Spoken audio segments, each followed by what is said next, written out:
VND धमाका YouTube channel पर आपका हार्दिक स्वागत है। पिछली वीडियो के अंदर जो हमने बाबर के बारे में पढ़ा था, आज जो वीडियो रहेगी वो आपको इसमें हुमायूं के बारे में बताया जाएगा।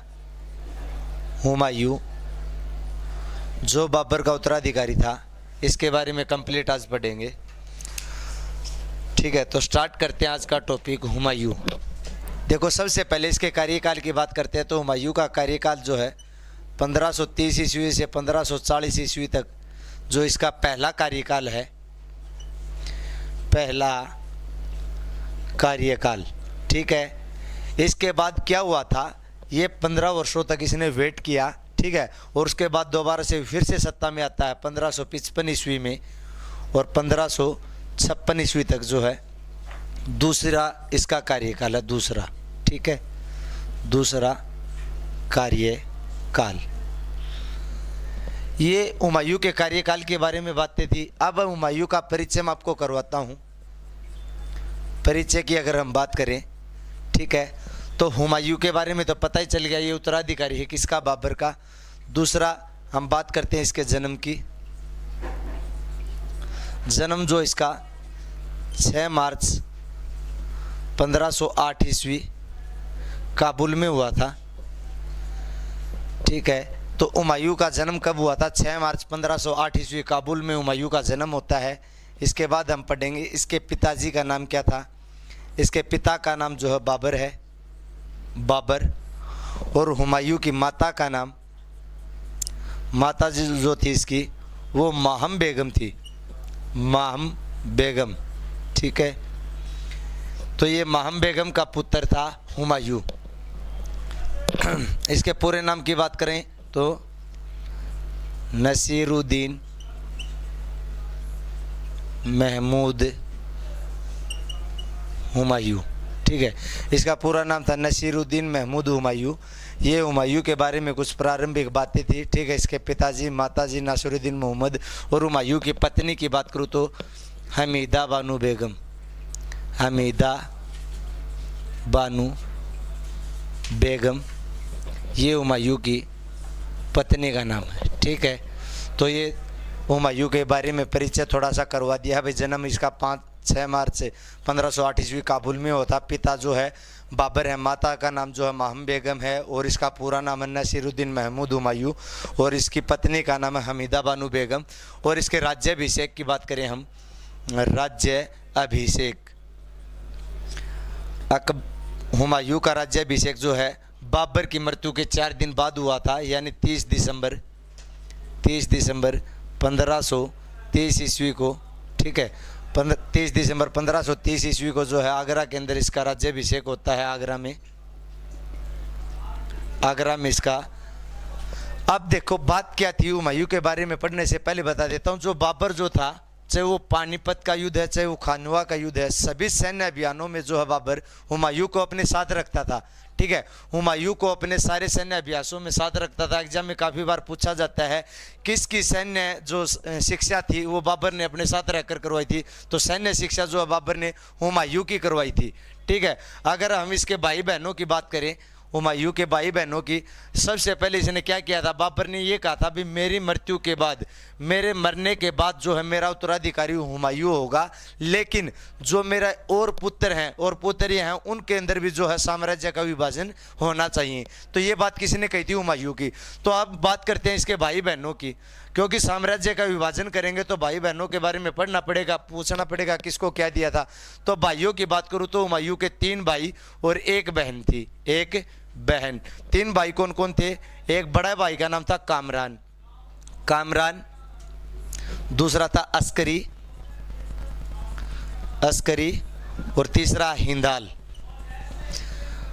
हुमायूं के 3 भाई थे और बहन का नाम है गुलबदन बानो बेगम, गुलबदन बानो बेगम। ठीक है, ये इसकी बहन का नाम है। गुलबदन बानो बेगम ने क्या किया था? हुमायूं नामा लिखा था, हुमायूं नामा। लिखा भाई।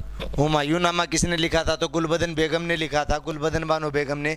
तो इसके हुमायूं के 3 भाई थे, कामरान, अस्करी और हिंदाल। कामरान और अस्करी की बात करूँ तो कामरान जो अस्करी हैं वो गुलरुख बेगम के पुत्र थे, गुलरुख। ठीक है, पिता सभी का बाबर रहेगा, पता है, इससे हमें पता चल जाएगा अभी बाबर ने भी बहुत सारी अपनी शादियाँ की थी। ठीक है, तो गुलरुख बेगम के पुत्र कौन कौन है? कामरान, अस्करी। और हिंदाल की बात करूँ तो दिलदार बेगम का है भाई ये। दिलदार बेगम का कौन है? दिलदार बेगम के हैं हिंदाल।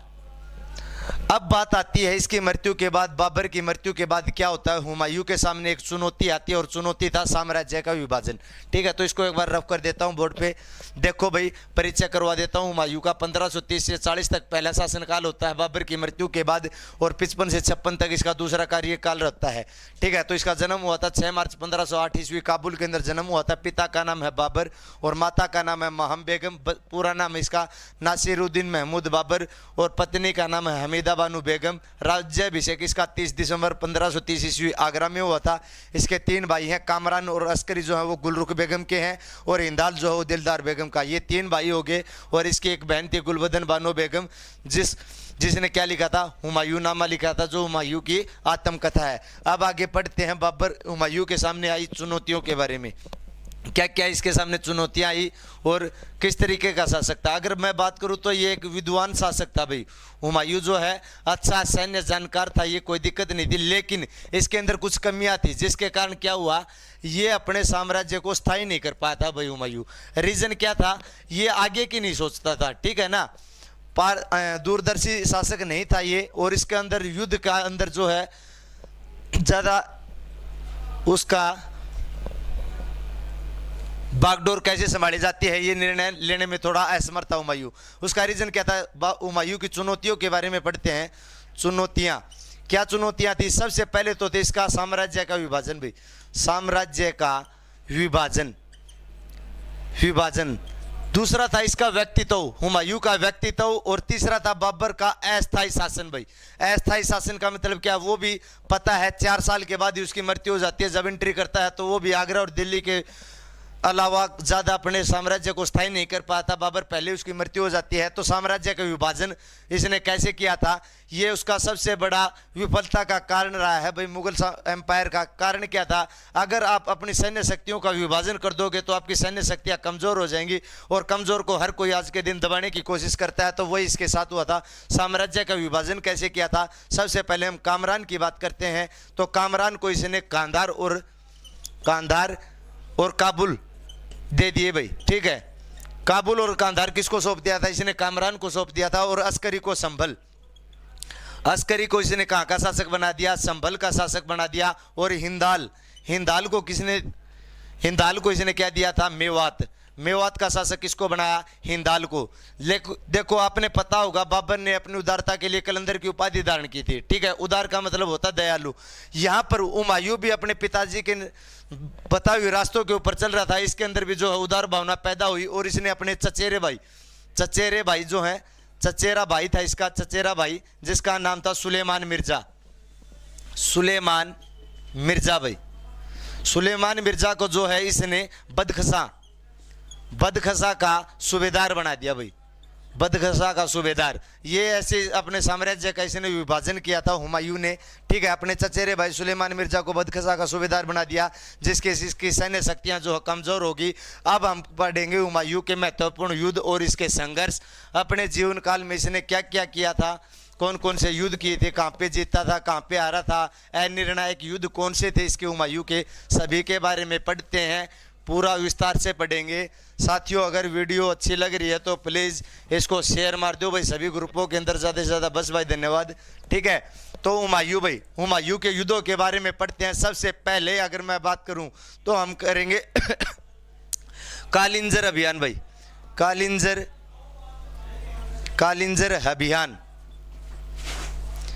कालिंजर अभियान जो है हुमायूं ने 1531 ईस्वी में किया था।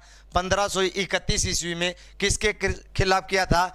ये प्रताप रुद्रदेव जो यहाँ का शासक था, कहाँ का? कालिंजर का शासक था प्रताप रुद्रदेव। इसके ऊपर जो है ना, इसने इस पर घेरा डाल लिया भाई। क्या डाल लिया?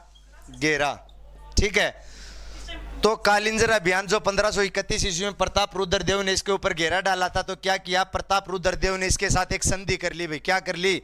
संधि कर ली, और संधि के बदले में इसको कुछ धन दे दिया, और प्लस में इसकी जो भी सती पूर्ति हुई थी, सती पूर्ति करती भाई। जिसके कारण क्या हुआ, हुमायूं ने क्या किया, संधि होने के बाद धन और अपनी सती पूर्ति लेकर वहां से वापस लौट गया, जो इसकी विफलता का एक प्रमुख कारण माना जाता है।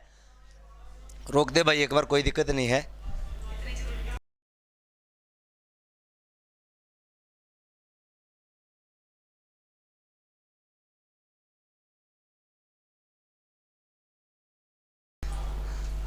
देखो भाई, धन और सती पूर्ति जो कर दी थी, देखो हुमायूं ने क्या किया, धन के बदले में इसको छोड़ दिया भाई, माफ कर दिया किसको, प्रताप रुद्रदेव को। और जो प्रताप रुद्रदेव जो है ना, वो अफगानों के साथ इसके बहुत ही अच्छे मैत्रीपूर्ण संबंध थे भाई, ठीक है, मैत्रीपूर्ण संबंध थे इसके अफगानों के साथ, बहुत अच्छा मित्र था अफगानों का। उस समय महमूद लोदी जो एक अफगान शासक यहाँ पर भारत के अंदर था, ठीक है, एक मजबूत शक्ति के रूप में उभर रहा था वहाँ पर महमूद लोदी।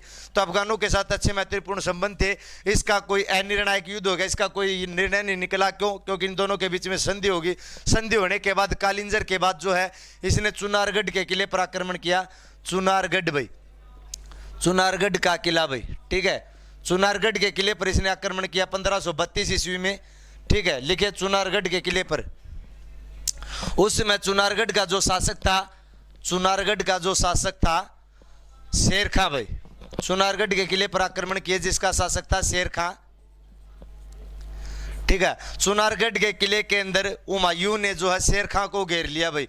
जो शेरशाह सूरी 1540 से 45 तक जिसका शासन माना जाता है, 40 से 45, वही शेर खां है जिसको शेरशाह की उपाधि मिली थी बिलग्राम के युद्ध के बाद। शेरशाह की उपाधि जो है बिलग्राम युद्ध के बाद लेता है, ये कन्नौज युद्ध के बाद लेता है, जो 1540 ईस्वी में होता है। अब यहाँ पर इसने किया गया था शेर खां ने, शेर खां के पास भी इसने क्या कर लिया, घेरा डाल लिया चुनारगढ़ के किले के अंदर। घेरा डालने के बाद शेर खां ने क्या किया, इसके साथ संधि कर ली भाई। क्या कर ली? संधि कर ली, और अपने पुत्र कुतुब खां को इसकी सेवा में भेज दिया भाई, इसकी सेवा में भेजा, ठीक है। बोला भाई तू मन्ना बख्श दे और मेरा छोरन ले जा, तेरे हाथ पा के दबुआने इस पा दबुआ लिए, किस पा? कुतुब खां पा भाई, ठीक है। तो कुतुब खां को इसके पास में भेज दिया शेर खां ने, और चुनारगढ़ के किले में भी इसकी क्या हो जाती है, संधि हो जाती है। संधि होने के बाद अगला आक्रमण इसका करते हैं बहादुर शाह के साथ भाई, ठीक है। उसके बाद इसने बहादुर शाह के ऊपर आक्रमण किया। बहादुर शाह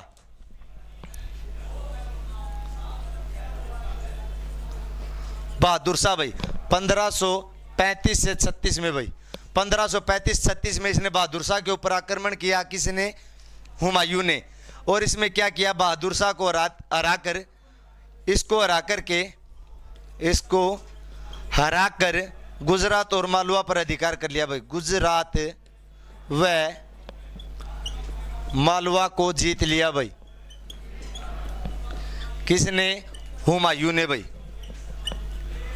हुमायूं ने जो है बहादुर शाह को हरा करके 35-36 में इसको हरा करके गुजरात व मालवा को जीत लिया था हुमायूं ने। लेकिन जीतने के एक वर्ष बाद ही जो है ये स्वतंत्र हो जाते हैं भाई। गुजरात और मालवा स्वतंत्र हो जाते हैं फिर से, ठीक है, फिर से स्वतंत्र हो जाते हैं।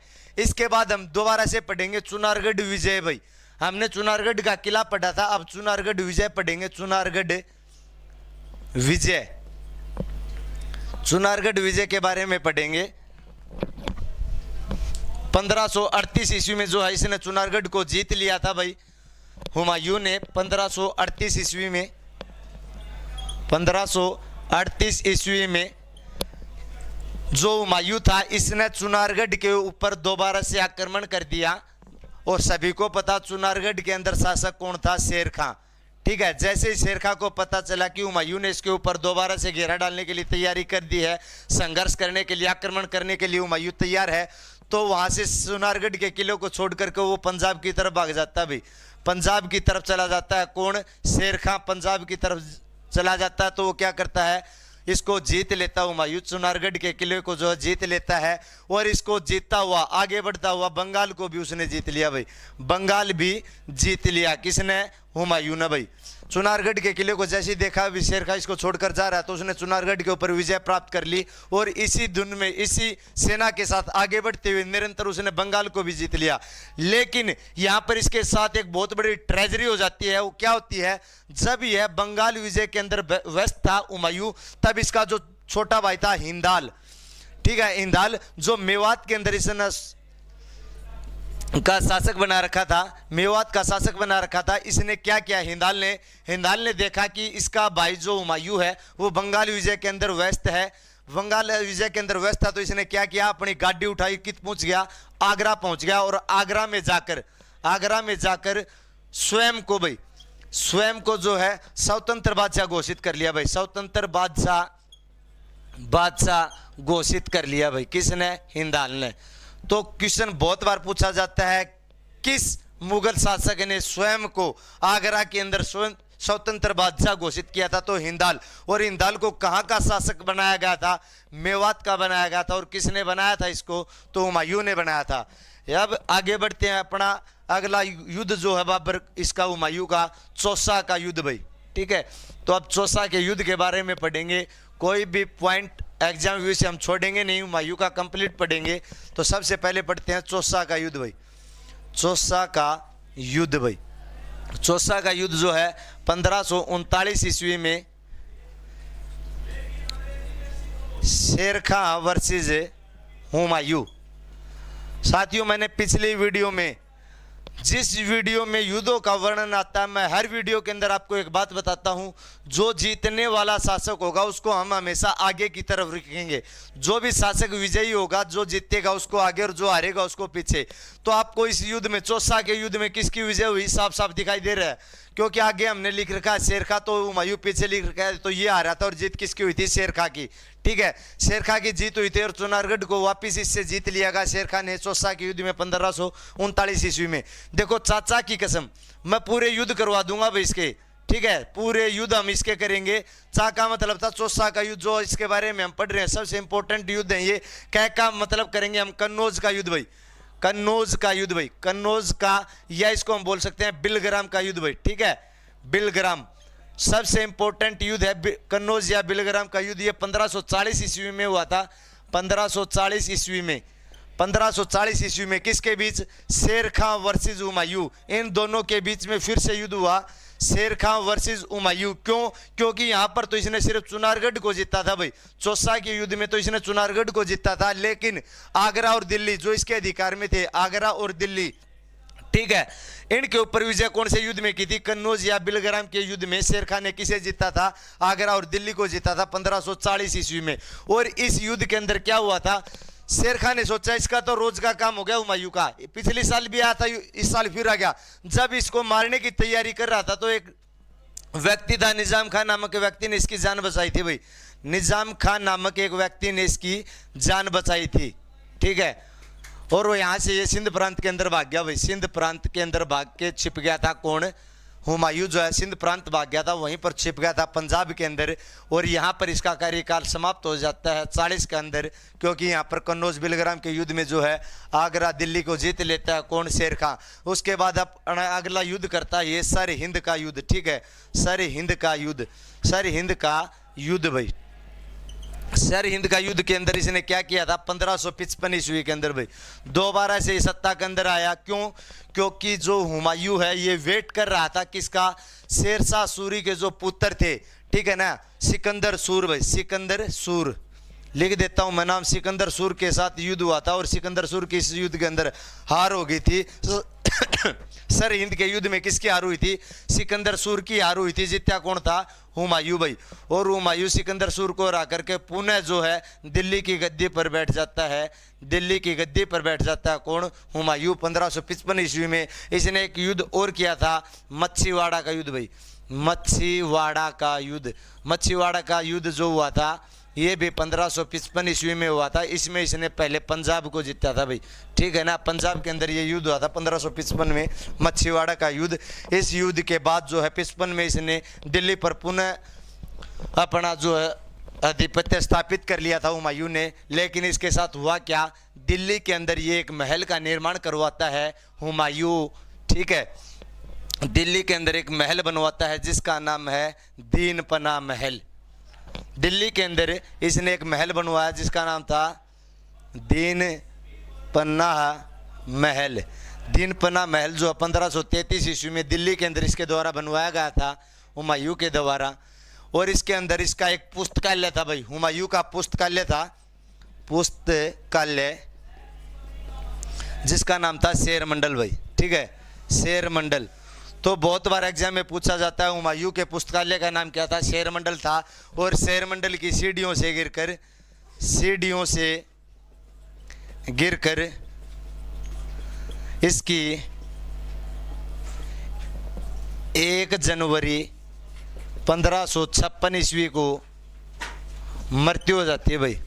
ठीक है, दीन पनाह महल की सीढ़ियों में, शेर मंडल पुस्तकालय की सीढ़ियों से गिरकर 1 जनवरी 1556 ईस्वी को इसकी मृत्यु हो जाती है। और सीढ़ियों से गिरने का रीज़न क्या था वो मैं बता देता हूँ। सभी को पता है 1 जनवरी को हैप्पी न्यू ईयर, नया साल की शुरुआत होती है।